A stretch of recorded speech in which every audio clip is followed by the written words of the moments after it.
It's not every day that something starts for the sake of other people.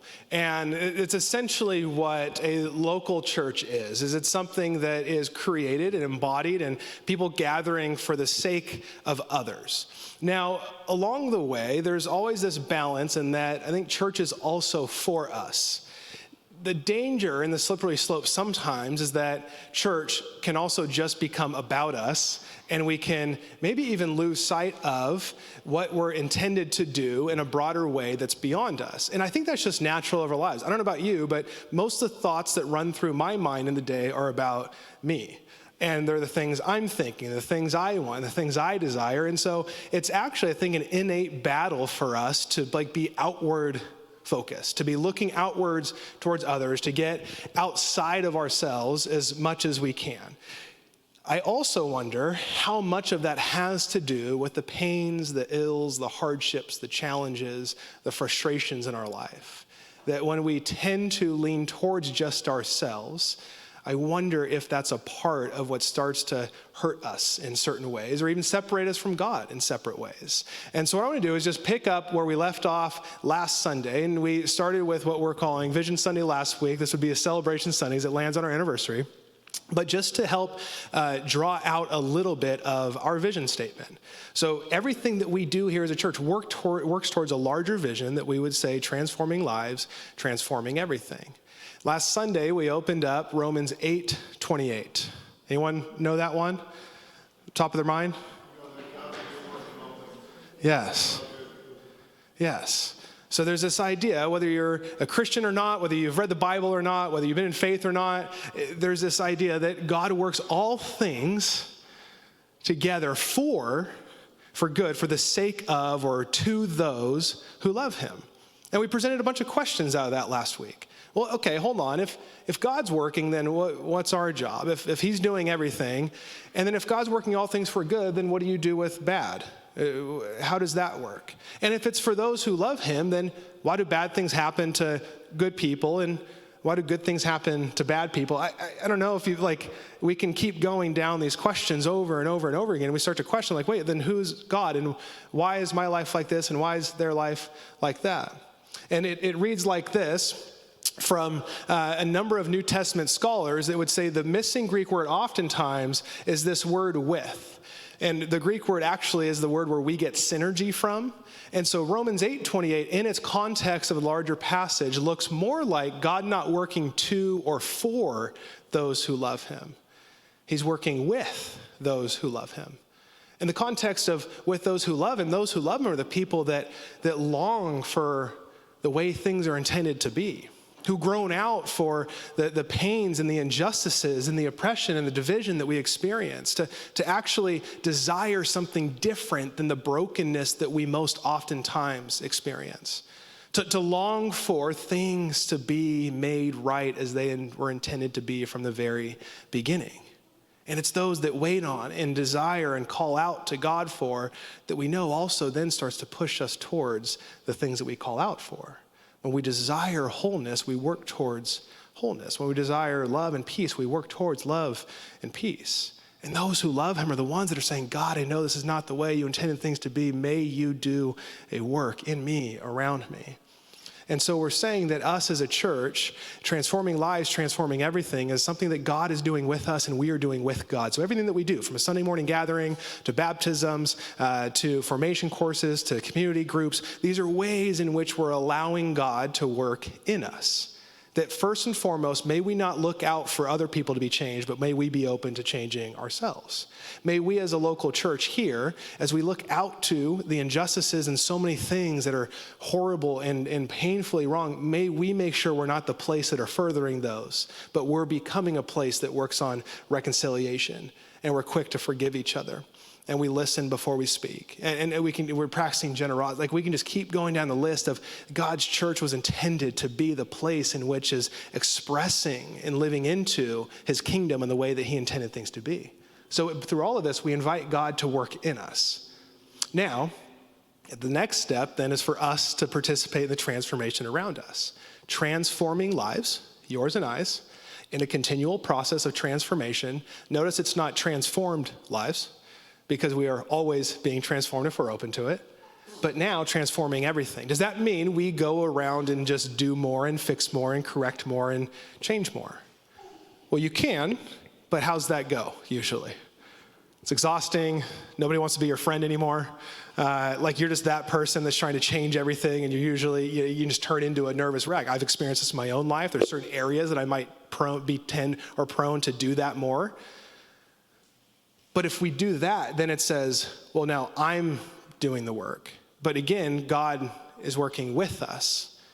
So what does it look like to partner with God in the work that he's already set out to do in life, the death, the resurrection of Jesus, and for us to work with him, transforming lives, transforming everything. And back to a little bit thought of the challenge for the church. And I'm just going to give a passage, a few maybe observational truths that are not mine that have been helpful for me. And then we're going to work into some question and response time and interact together and then eat cake and cupcakes.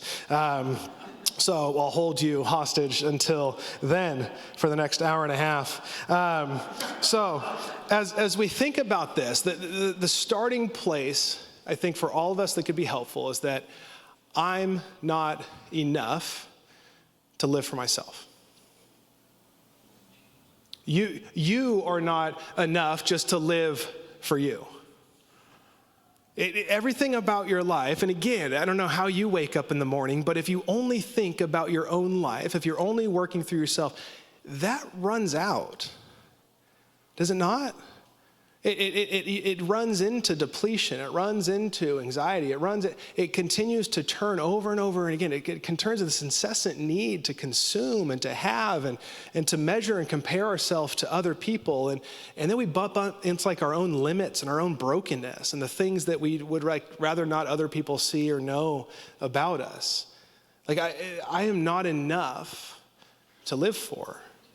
And so the church, this idea of transforming lives, transforming everything is a way in which we get to live for something larger, that we get to live with something larger beyond ourselves that makes so much more meaning of our own story and our own kind of mundane, ordinary lives when we compare it to other people in our life. So maybe the starting point, I am not enough for me to live for. Where do you experience that right now?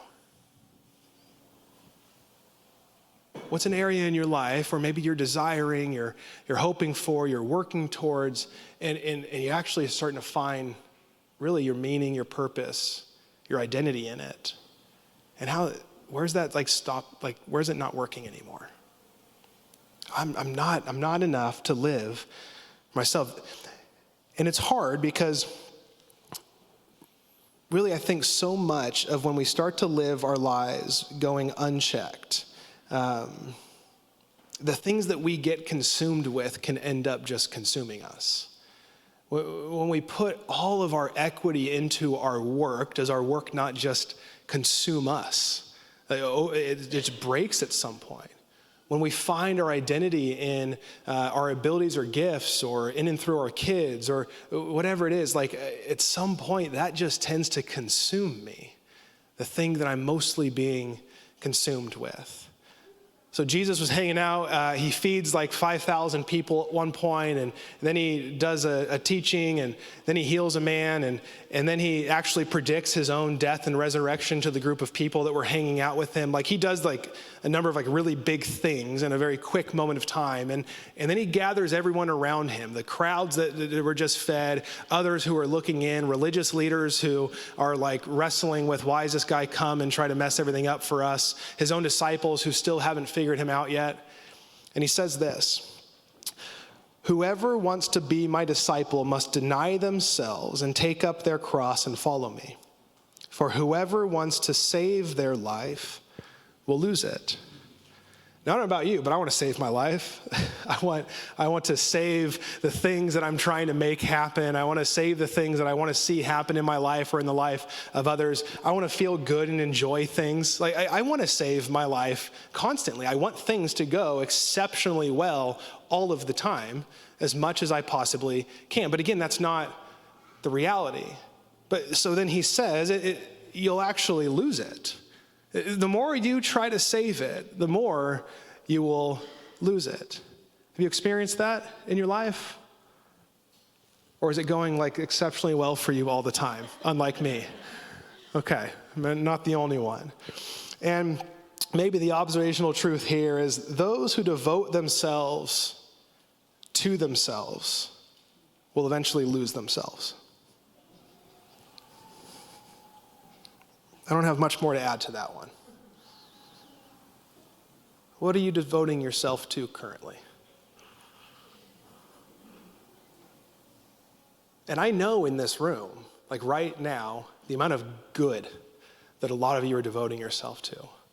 And so hear me say this, like there's a lot that, when we're in a conversation in a second, like to think about the life of Midtown and the people that we have here, like there's a lot of good devoting, a lot that I'm so thankful for and proud of.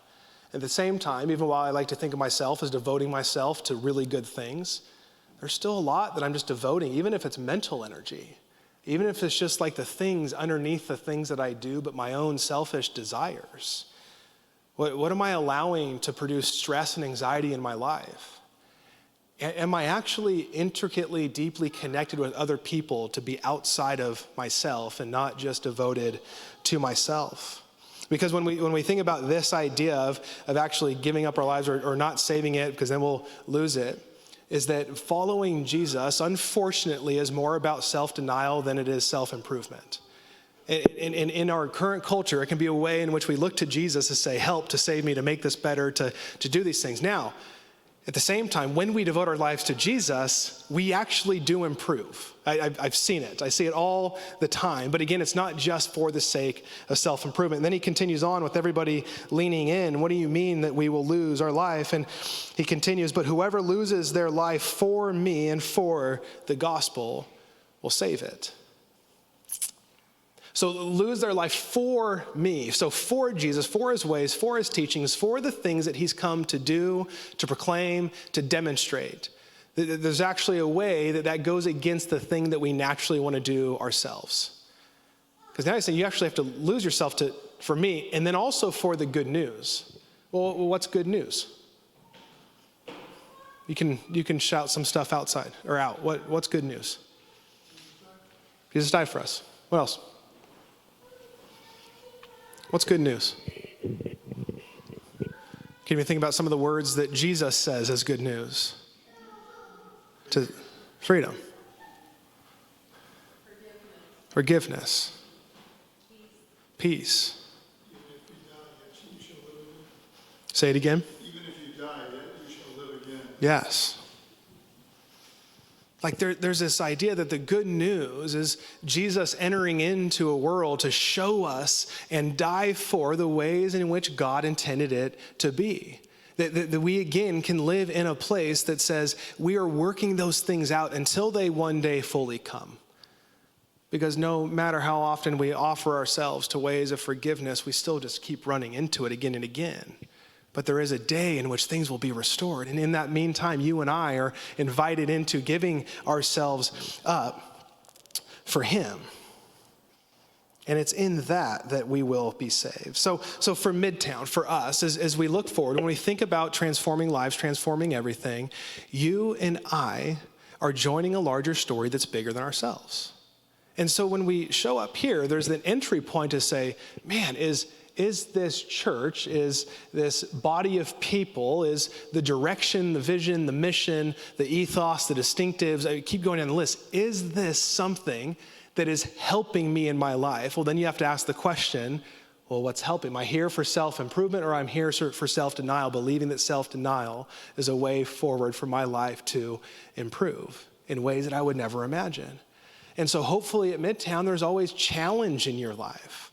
Like you're challenged to be more open to the story and the life and the teachings of Jesus, that you're actually being invited in to press into relationships that you otherwise wouldn't choose yourself because it's a way of dying to yourself, to open yourself up to a broader perspective of who God is and the way he works out in this world with us. And now at the same time, if it's just causing detriment in your life, then like that's a bummer and you should probably consider like being a part of a different church. Like that's not good news, right? But there's a piece of this that just says, man, I am here beyond myself. Like there's questions I am asking personally of what makes sense for this. Hey, look, Midtown is different than I ever imagined it being 4 years ago, and I've been leading it with a team of people. And there's moments where I'm like, oh, it's different than what I thought this was gonna look like, but here we go. Like over and over and over again. It's an opportunity for us to submit ourselves to a group of people under the lordship of Jesus to continue to seek transformation, to be open to new ways beyond ourselves, to participate in the work that he's doing. If the only thing that concerns us or about us, we have some work to do. What most concerns you in your days and your weeks? And what's the percentage that it's about you? When I sat with this, my percentage is higher than I would have liked to admit. Thinking about, finances and kids and this new puppy we have stays up at night. That was a bad idea. Like, there's just so many things that over and over again, I keep running into myself, and my worries, my stresses, my anxieties, my fears are mostly about me. And Jesus is saying that's the exact same stuff that you're actually to give up, that you're to lose, to try not to save and try not to fix and try not to correct, but to offer it. So here's a few questions that we're going to enter into a little bit of interaction. 3 questions to help us that we can consider in front of us is, where have we been placed? Where have you been placed? If we want to be actually concerned about more beyond ourselves, what if you considered your neighborhood? What if you considered your workplace? What if you considered the immediate and extended family that you've been placed in? If we actually started to see that the ways in which we were placed is for a greater purpose than just because of our choosing, our desire, we like the location, whatever it is, we can actually start to live outside of ourselves, and we start to devote ourselves to things that God has already placed us in for a greater purpose. If we can ask the question, why am I here? Why do I live on this street, in this neighborhood? Why are those my neighbors? And why is this my family? And why are these, if we can ask the question over and over again, why am I here? Can we keep that in front of us? Secondly is, what am I grateful for? What's the work happening in and around you as you think about the places that you're placed? What are you grateful for? What's the work that people are doing in the lives of others that stands out to you that you're so appreciative of? And then we can pay attention to that, be like, oh, maybe that's something I should be paying more attention to also. Now I get to participate in the transformation of others. And then last one, what breaks your heart? What's the thing that keeps you up at night? What's the thing you pray for the most? What's the thing that drives you to tears as you lift your head up outside of your own life and you look around you? And that's another way in which we can open ourselves to the transformation of everything. That we're beginning to devote our entire life, the spaces that we inhabit already. We don't need to add a ton to our life or figure out a whole new 5-year life plan. Maybe some of it needs a change. But we can actually just be open to the things that are around us over and over again, the things that we're grateful for and the things that break our heart. And that is what it starts to look like to participate in the transformation around us, to offer ourselves over and over and over again. Because I don't know about you, but the fullest people we know are the emptiest of themselves. You ever notice that? Some of the people that you've come across that are most attractive in your life, because there's something so different about them. They seem to be the emptiest of themselves. They seem to be very unoffendable. They seem to be just at peace with how bad things can be, yet still have a desire and an ability to step into act for it to change. They're not walking around gossiping and judging others all the time. They're generous. They see everything that they have as just for other people. The fullest people you and I know are the emptiest of themselves. Jesus was up to something here. He just honed in on the thing that comes up in our heart most often, which is ourselves. And he says, give me that. I have so much more for you than just yourself. So much more. And I find encouragement in that because I know people like that. That means it's possible. There's actually people who just light up in a room in such a different way that just moves the kingdom of God in a tangible way for us to experience. And I believe it's people that haven't just devoted themselves to themselves, but have devoted themselves to Jesus and to others. And we get to do that together. We get to be that here in Tower, in Fresno, in your own neighborhood, in your own workplace. From a place of our own lives transforming to live into the transformation around us. Sound good? So here's what we're going to do. We're going to have a little bit of a conversation. I'm going to invite Pastor Andy up, our executive pastor here, and then Lila Van Gerpen on our teaching team and one of our overseers. And because it's like 4 years, not the selfie stick, we're going to put that away. I'll find another way to use it, don't worry.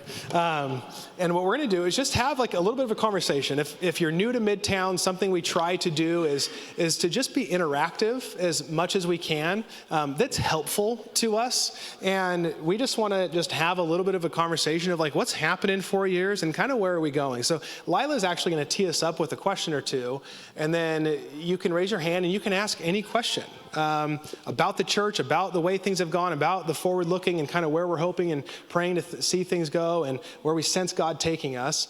Lila will hold the mic in front of your face. Don't try to grab it out of her hand. She has permission to hurt you if you do. But she'll do that, and just ask her question, and so you can raise your hand. She'll get us going here. But we just want to, again, just kind of draw out the things that God may have done in these last 4 years and looking ahead that we all get to be a part of. And then we'll sing, take communion by way of emptying ourselves to then fill ourselves with cake. So we'll do that here in a second. So Lila, take us away. Okay, great. So my first question is, so as you think about the life of Midtown, what are some memorable milestones or what are some meaningful milestones that you're grateful for? So as you think back to the life of Midtown, what are you grateful for? What are these milestones?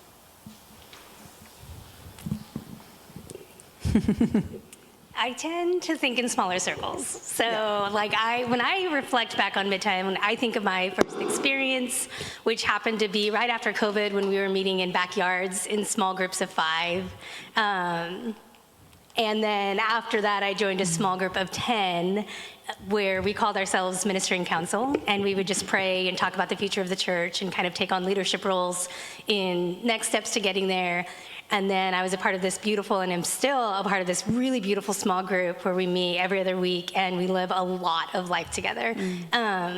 So for me, the milestones are actually in small circles and what's been cultivated either in community or in myself because of these conversations and these prayers and these life milestones that have happened in my own life and the people around me and how we've walked through them together. So yeah, I would answer in small circles. I wonder if you would think more globally or what you want to say. No, I think, just from inception, there's sociologists who would talk about where compassion started. Like the first signs of compassion were a healed femur bone in people, because that meant that other people stopped long enough to help someone who broke their leg.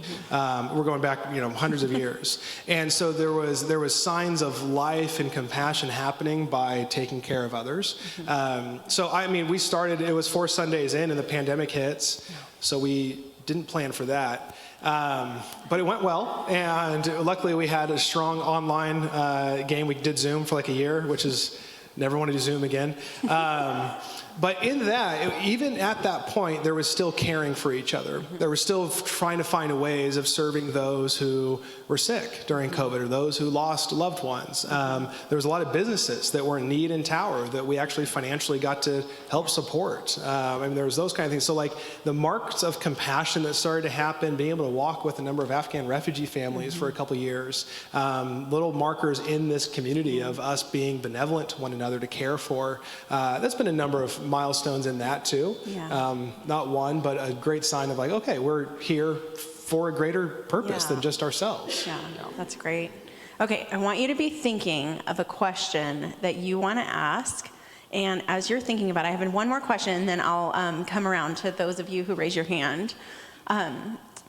You think about, as a leader and as a member of this community, how have you been personally impacted by Midtown?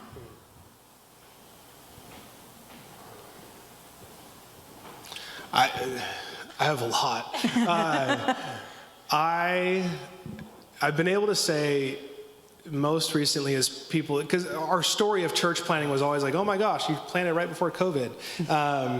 And it's a very small feat for churches to survive in like just like businesses, like in a way, like there's a survival drop. I mean, like 4% of churches planted actually make it past like year 5 or something like that. Wow. So we're hanging on for another year. Not be that stat. But I think it's the cupcakes that are going to carry us through. Is that it? Yeah, just more cupcakes. That'll keep us around for one more year. But in that, I think there was just the markers of Midtown has become so much different than I ever thought it would be, and so much greater than I ever expected.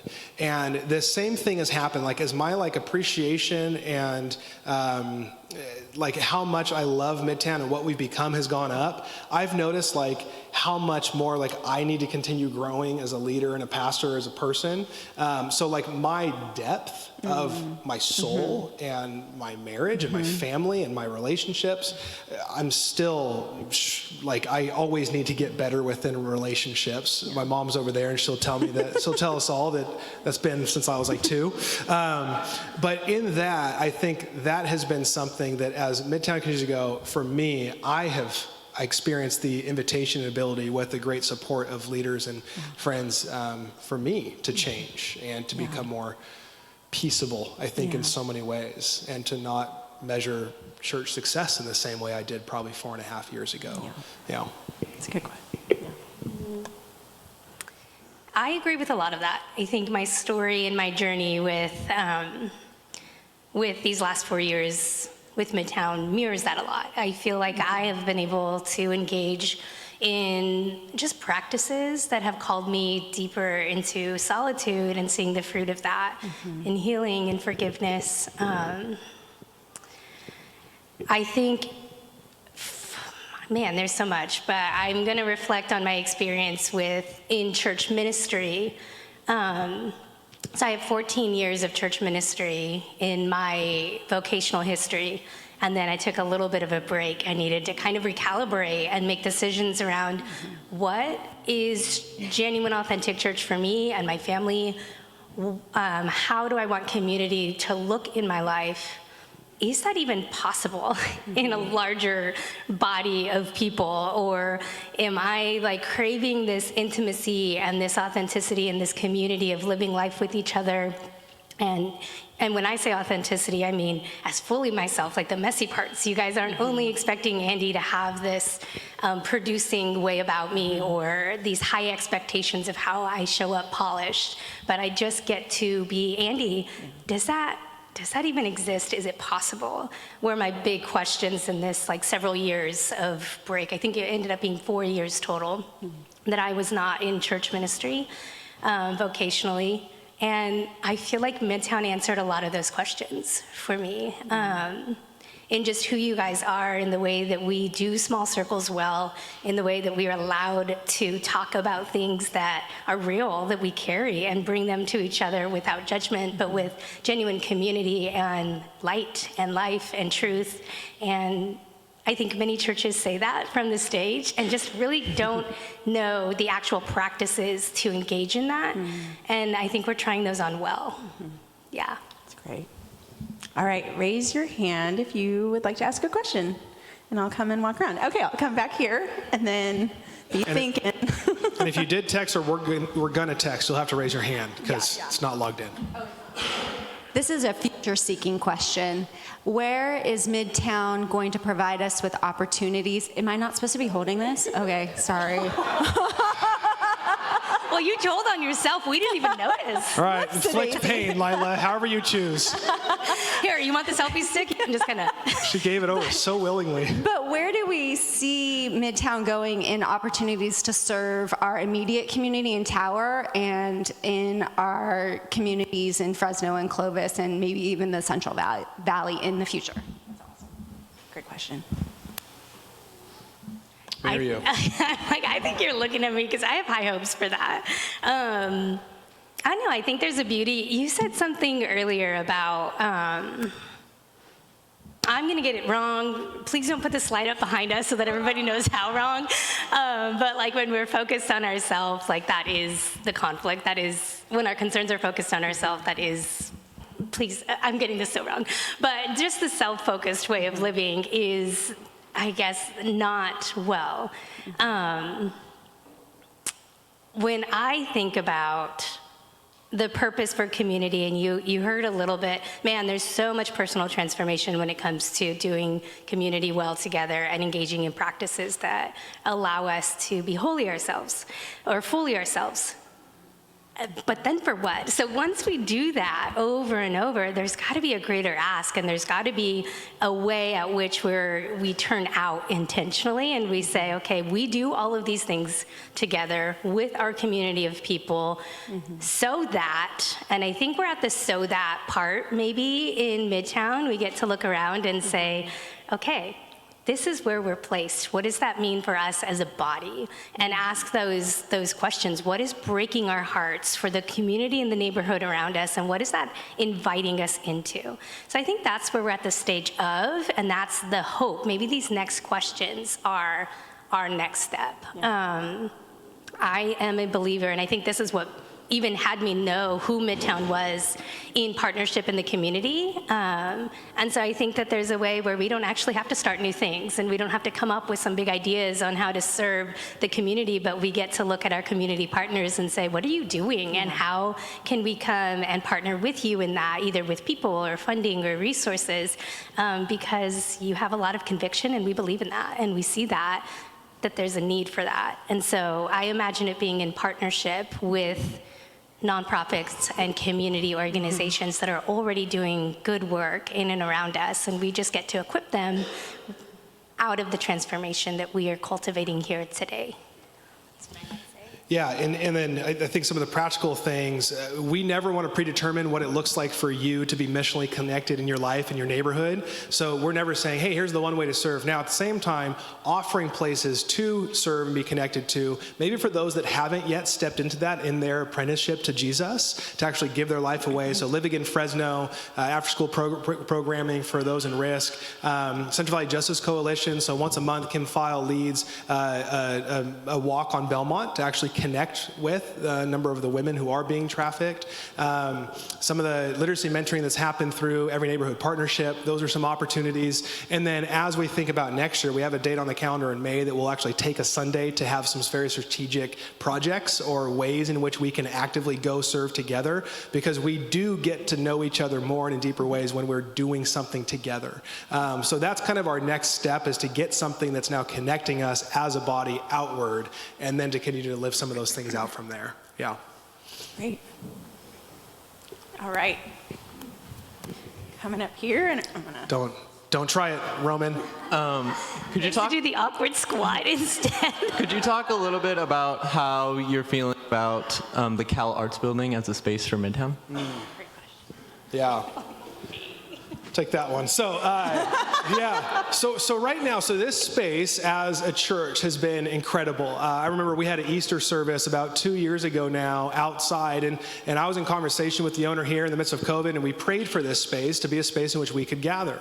And it's been wonderful. It's been great. We keep running into more complications here that are becoming less conducive, especially for kids downstairs. Classroom sizes, ability to split, doing different things. We're limited in. And then we're just running into more things as they increase, some of the ways in which they host performances on weekends and things like that. We're grateful to have partnership in so many things. So we love this space, and we'll be here until we're not.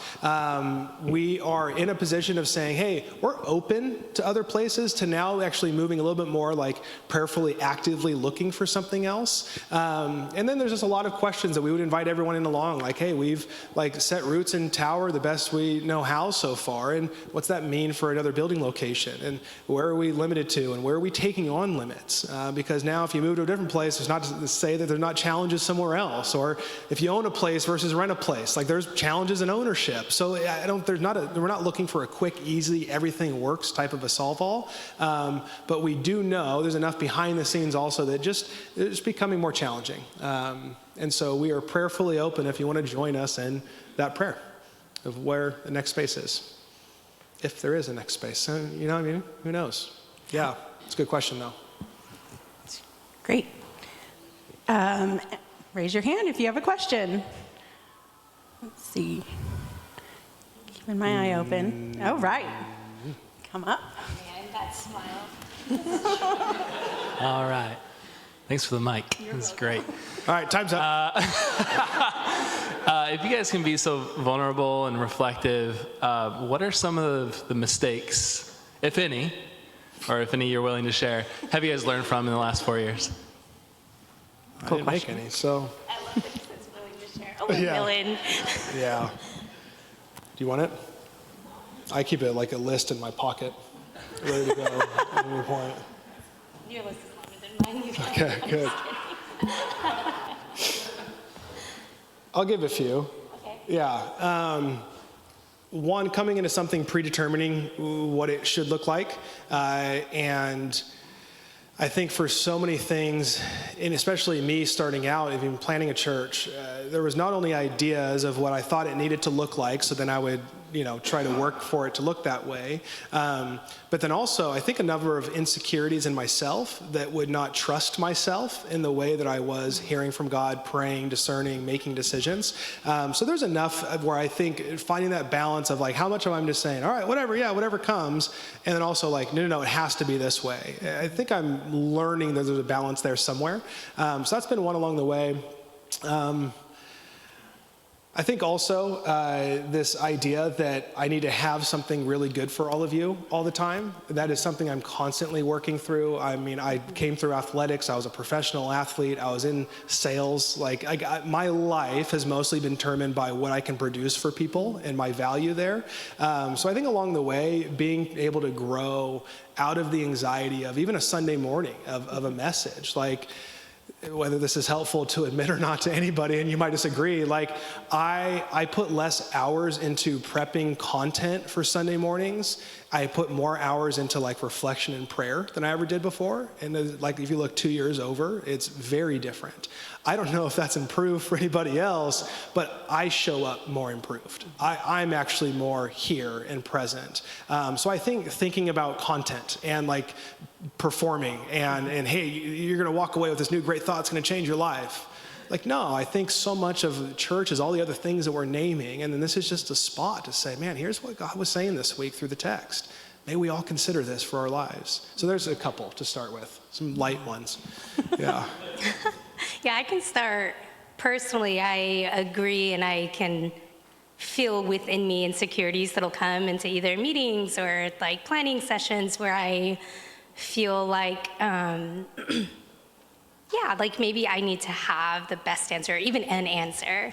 And that keeps me from being reflective, prayerful, collaborative. And we've identified even that in our like collaborative meetings, in me needing to just, vulnerably say, I'm not sure, or I don't have experience there, or whatever. And that takes a lot of trust and relationship. And that's been, as we've been leading together over the past 7 months, I think we've been growing in that.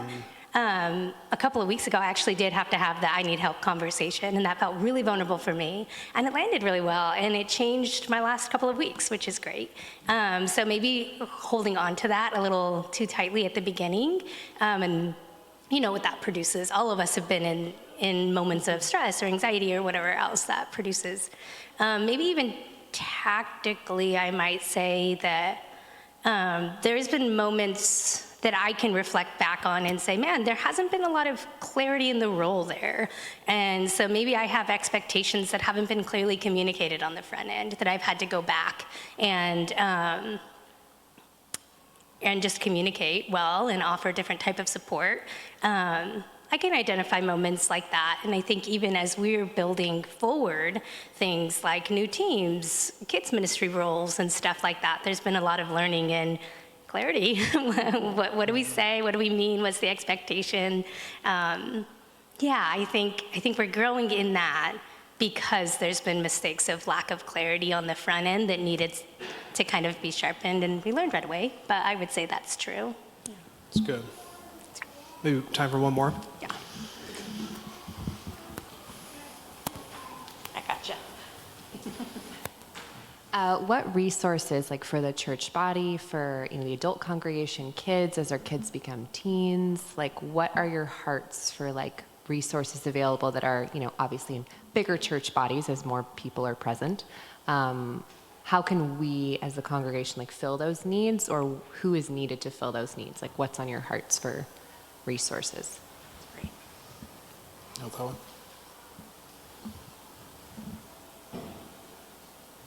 I mean, I have thoughts. Do you have thoughts? Oh, I was going to say a jet. If we had a plane, the amount of work we could do for the kids would be great. I know. Yeah, no, I think right now, dead honest, is we are, and where we're at, who we're becoming. I think there's two things. One is kids. We're just not going to, be ashamed about that one. We have a unique opportunity as a young church plant to have as many kids as a part of this church as we do. Which I start thinking very early, one of the mistakes I don't want to make is to think I'm going to be doing this forever. And so I do care about leadership development deeply for the sake of the next generation and generations to come. And so we don't want to see ourselves as a place that offers kids ministry as a supplement to things. That's literally who's sitting here 10 years from now, 20 years from now, and who's carrying on the things that are being fostered here. And we have a chance to actually be a part of that. And when we think about living beyond ourselves, kids is one way to do that. Now, for all of us, some of us are like, man, don't even put me near a kid. That would be bad for everybody. But be on the security, be on the check-in, help be a captain. Andy's done a good job in the leadership team of kids to build roles that are suitable for everybody. But we do have a very unique opportunity, genuinely. And I would say our kids team from before, as Denise led it, when we had Mary for almost a year, as she led it, now Andy and team as we work towards hiring a Sunday kids coordinator here soon, is putting enough energy in to make it as easy as possible for all of us to be involved in some unique way. So that's one. Yeah. I think so. I'm thinking through what are the resources that we've prioritized now, and how have we built systems and energies around making those well. And I think when I'm reflecting back on that, it's been very mission focused, the other-centered, spirit-dependent, or even some values. Many of you in the room went to the ministry leadership night a few weeks ago, and we kind of outlined these 5 values that we are committed to that produces our mission.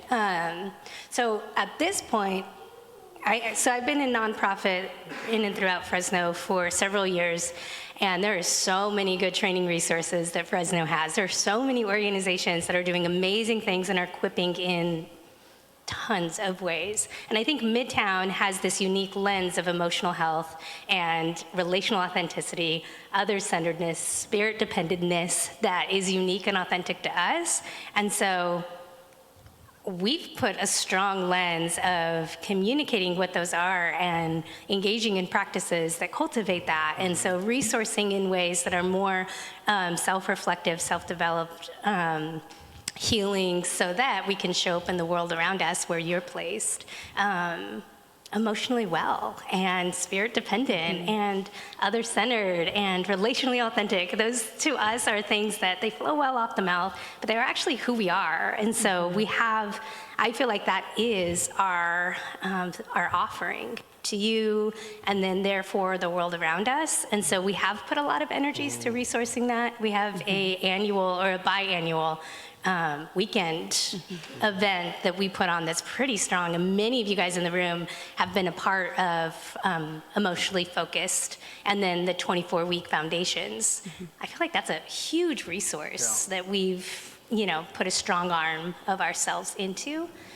So I imagine us continuing to stay in this lane of that for a while, and then maybe letting that's where I'm at. And maybe letting that reveal to us, okay, what's next? As we're learning this about our people, what do we feel like is missing in the whole of Midtown and maybe in the community around us? Or maybe what's missing in the whole around us can be found in the community around us, and that's where we engage in further partnership. Could also come in resourcing. I believe that is well and true, that we might be able to just experience partnership and even training, which is great. Yeah, That's good. that's great. Let's end with one more question briefly, because cupcakes are getting cold. As you look ahead, let's say 4 years from now, what are your hopes hopes for Midtown? What are your hopes for us in the room, those of us who are part of this community? What are your hopes looking ahead? Go ahead. I'll wrap us up.